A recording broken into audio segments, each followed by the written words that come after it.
Hello, and welcome to the Drawing Animal Podcast with Wesley Bear. I am your host, Wesley Bear. On today's episode, we'll be talking about the giraffe-necked beetle, an insect that is quite unique and rarely heard of. There's not much information on this particular creature, but I figured we'd do a short, fun one today, and maybe do a slightly longer one next time.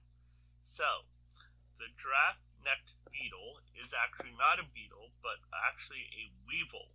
It belongs to the weevil family of insects, of which beetles sort of group in. Beetle is actually not a very formal term for insects.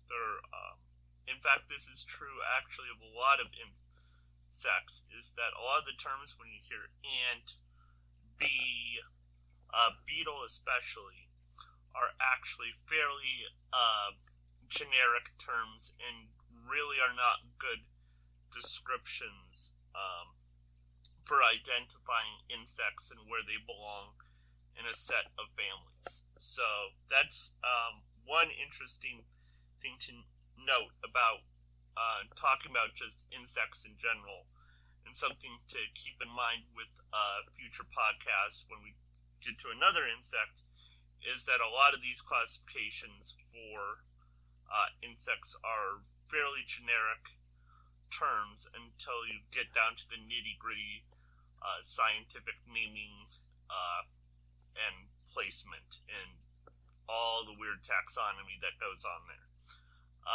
But what makes this particular insect stand out is the fact that they have, of course, super long necks like that of a giraffe. This characteristic is particularly found in males.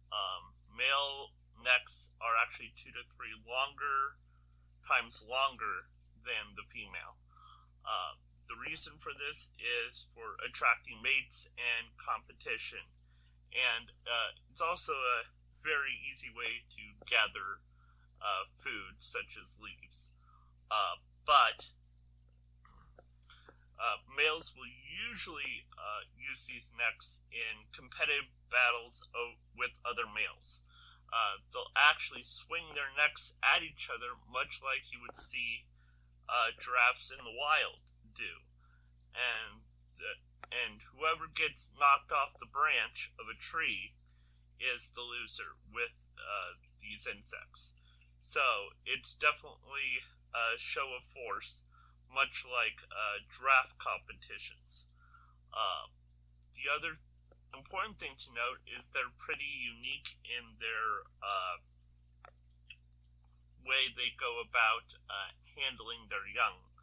They actually, male and female, are responsible for the young, and what they will do is they will roll up one egg in a leaf, snip it off, and drop it on the ground.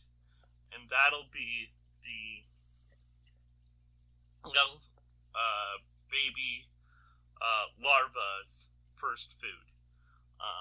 And he'll feed on that until he's ready to go on his own and find a tree. The one creative license that is important to note in my picture is I show the beetle on a rock, which is actually not that accurate. Yes, there will be rare occasions where you will find giraffe-necked weevils on the ground, but that is very rare. Nearly all of their lives are actually spent in one tree.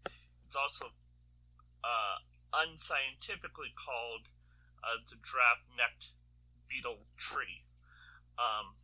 There was not given a formal name for what I can see, so it's probably a new species of tree that's pretty unique and also only found on the island of Madagascar, just like the giraffe-necked beetle. So that is important to note. So, let me see. So yeah, the reason, other than those very kind of weird, interesting facts is that this is actually not very well studied insect. They actually only just discovered this creature back in 2008 or so. So it's fairly unique, but I want to talk about it because, as you can tell, it has a very unique way of going about its life.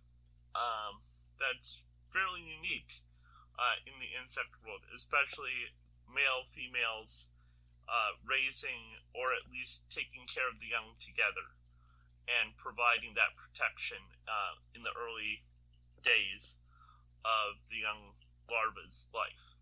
So, there we are. There's the giraffe-necked beetle.